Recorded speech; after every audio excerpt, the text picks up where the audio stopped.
berdasarkan 3 rombongan. Rombongan pertama, thuluthun yadkhulunal jannata bighairi hisab. Sepertiga umat Islam ini akan masuk surga tanpa hisab. Masuk surga tanpa hisab itu gimana, Pak? Melintasi sirat bagaikan kilat yang menyambar. Masuk surga langsung ngapling tanpa hambatan. Kalau kata Basuki, bintang iklan almarhum itu, wes, bablas angin. Langsung tanpa ada hambatan, bypass bebas hambatan. Ya, yang jelas yang kayak gini-gini nih, Nabi jelas tuh, para sahabat, para tabi'in, para tabi'in generasi terbaik. Tapi apa bisa kita ini masuk surga tanpa hisab? Bisa. Siapa yang bakal masuk surga tanpa hisab?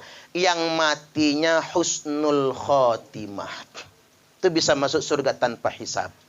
Mati husnul khotimah contoh kayak yang di Al-Busrah, Malabar ya Pak. Sujud terakhir sholat subuh meninggal beberapa tahun yang lalu. Kiai bukan, ustadz bukan. Orang biasa wafat lagi sholat. Atau kalau kayak yang di YouTube di video yang nyebar di dunia maya. Lagi sholat meninggal dunia. Di Langkapura ngimamin sholat Jumat wafat meninggal dunia. Di Lingso, Ustadz Ahmad Sofyan, lulusan Mesir, bapaknya teman saya, mimpin doa, wafat, meninggal dunia.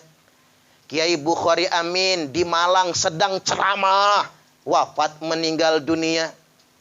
Saya jadi pengen lah Pak, mati lagi ceramah itu. Tapi jangan sekarang. Enggak, soalnya bini saya masih muda Pak.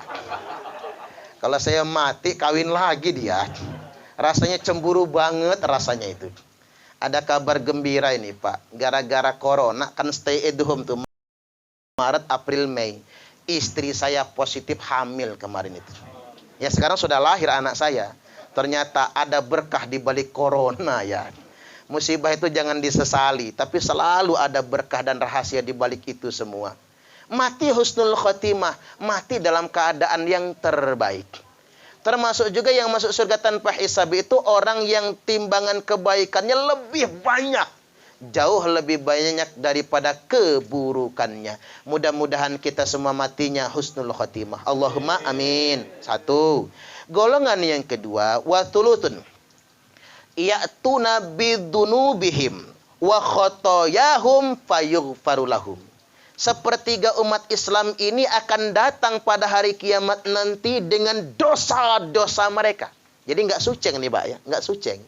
Dengan dosa-dosa mereka, dengan kesalahan mereka, tapi mereka dapat ampunan, lalu masuk surga. Mudah-mudahan masih termasuk kita. Allahumma amin. Sepertiga itu banyak loh Pak. Umat Islam di dunia sekarang ini jumlahnya 1,8 miliar sekarang. Jumlah yang masih hidup di dunia sekarang ini 1,8 miliar. Sepertiganya masuk surga tanpa hisab. Banyak itu. Berapa itu? 600 juta. Mudah-mudahan termasuk warga Perumnas W Halim ini. Amin. Sepertiganya lagi datang dengan dosa-dosa mereka, datang dengan kesalahan mereka. Mereka dihisab, di mizan. Begitu ditimbang Pak, ternyata berat ke kanan. Masuk surga tanpa siksa. Jadi umat Islam ini 1,2 miliar. 1.000 juta 200 juta. 1.200 juta. Mudah-mudahan tidak akan mampir dalam neraka. Allahumma amin. Ketika ditimbang banting ke kanan. Tapi banyak juga Pak, waktu ditimbang seimbang. Bingung malaikat. Ini surga apa neraka nih kira-kira? Lagi bingung begitu, bahkan kitanya juga bingung, tiba-tiba banting ke kanan. Begitu banting ke kanan, kita bingung. Ya Allah, ada apa ini? Tadinya seimbang kok bantingnya ke kanan. Akhirnya masuk surga. Kata Allah, coba ingat. Apa ya Allah? Tanggal 4 April. Minggu malam Senin. Kamu dengerin Parman ceramah. Oh ingat ya Allah. Ingat banget gua. Di rumah Pak Henry itu di Sawit berapa ini? Utara ya. Di Cengkeh Utara. Tahu tidak pahalanya kata Allah? Enggak tahu ya Allah. pahalanya lebih baik daripada 1000 rakaat sholat sunnah. Subhanallah. Walaupun bapak-bapak mungkin lupa sama isi ceramah ini nantinya, pahalanya nggak akan lewat, Pak. 1000 rakaat sholat sunnah diberatkan di timbangan, akhirnya masuk surga. Nah, golongan yang kedua ini juga, Pak, masih mungkin untuk ahli maksiat. Masih mungkin. Tapi wa taubatan qoblal maut. Yang bertobat sebelum kematiannya.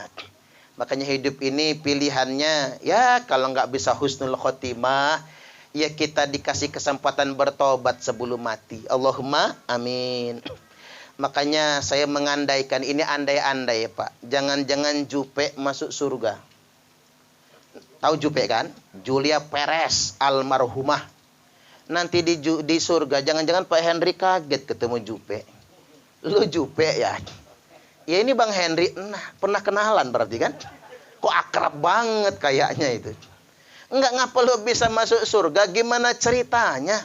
Ya bisa lah kata Jupe. Saya ini kan dulunya ahli maksiat. Kena penyakit parah, kanker.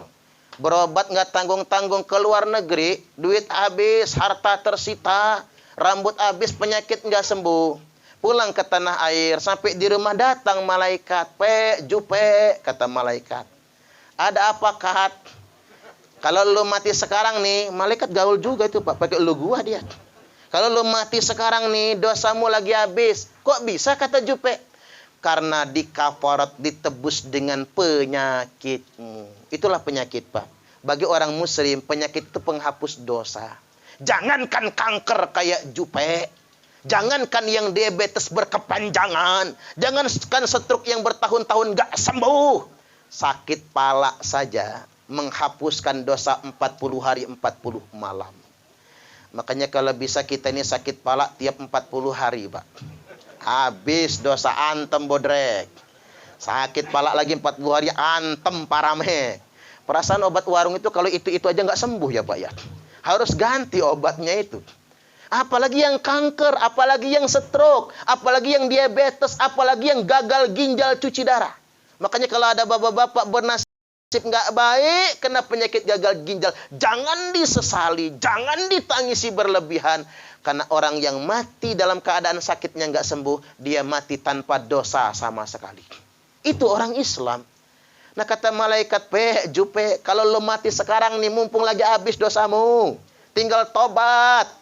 Tapi kalau kamu minta panjang umur, kamu sembuh, ketemu lagi sama Gaston Castanyo, kamu kumpul kambing lagi, kamu mati lagi maksiat masuk neraka. Jupe mikir, cerdas Jupe itu. Kata Jupe, ya udahlah Kat, matiin gua sekarang. Ajal datang izin Allah, mati masuk surga. Tinggal Jupe aja nanya sama Bang Henry. Kok abang baru nongol sekarang, kata dia. Iya, gua mampir. Mampir kemana? Ke neraka. Emang ada apa di sana? Ada trio macan. Lagi nyanyi uak peye. Tapi jangan pakai amin loh Pak. Pak Henry beneran nantinya. Mudah-mudahan kita semua masuk surga. Allahumma amin. Ada peluang. Nah umat Islam ini tulusun ya'tuna bidunubi wa khotoya idham. Tapi sayang Pak. Ada sepertiga. Umat Islam ini datangnya dengan dosa yang gede-gede banget. Sholatnya banyak bolong. Ramadan malah ngudut dia. Nggak puasa. Gede-gede betul. Akhirnya mereka mampir dulu dalam neraka. Mampirnya macam-macam sih. Ada yang seminggu, ada yang sebulan, ada yang setahun, ada yang 10 tahun. Ada yang diponis masuk neraka 10 tahun. Tapi dapat remisi. Ada potongan masa tahanan ada di akhirat. Makanya saya ngomong di waktu ceramah di LP, senang betul Pak narapidana narkoba itu. Kata saya usul sama pemerintah, remisi untuk pidana tipikor maupun pidana narkotika jangan dihapus. Mengapa jangan dihapus kata saya? Karena Allah pun memberi remisi di neraka nantinya. Wih, tepuk tangan mereka Pak. Masa kita ini lebih sadis? Allah saja ngasih remisi kok. Iyalah, benci sama korupsinya silahkan. Benci sama narkobanya silahkan. Tapi jangan sampai menghapuskan hak-haknya. Karena di neraka juga ada remisi. Nah, sampai nanti Pak, habis umat Islam ini, yang 600 juta itu, yang sepertiga itu diangkutin ke surga, udah dicuci tuh, dalam penjara neraka. Allah nanya sama malaikat, wallahu a'lam, padahal Allah maha tahu, buat dialog saja itu. Kata Allah, malaikat, masih ada nggak umat Muhammad di neraka? Habis, kata malaikat. Yang ngomong habis, kata Allah, periksa dulu, mungkin masih ada. Maka sama malaikat dikeruk nerakanya, pakai eskapator itu, beko lah. Dikeruk, masih ada, kata malaikat. Orang mana? Cengkeh Utara misalnya. Umpama ini Pak ya. Begitu dikeruk, gitu, kumpulin mereka itu, kata Allah. Dikumpulin Pak di neraka itu. Kemudian Allah nanya, apa amal mereka? Mereka punya sholat? Enggak ada, kata malaikat, 0. Ramadan puasa, boro-boro. Ke masjid enggak pernah walaupun lebaran. Masya Allah Pak. Zakat pelit, ya Allah. Kebangetan nih orang, nyumbang pengajian enggak pernah. Yasinan enggak pernah. Apa amal mereka? Wajadna a'malahum minadz-dzunubi ka'amtsalil jibal. Wajadna a'malahum minadz-dzunubi ka'amtsalil jibal. Kami jumpai amal mereka itu penuh dengan dosa-dosa. Menggunung, menjulang bagaikan gunung-gunung. Gak punya amal soleh, dosanya terlalu banyak. Ghaira annahum yashhaduna an la ilaha illallah wa anna muhammadar rasulullah.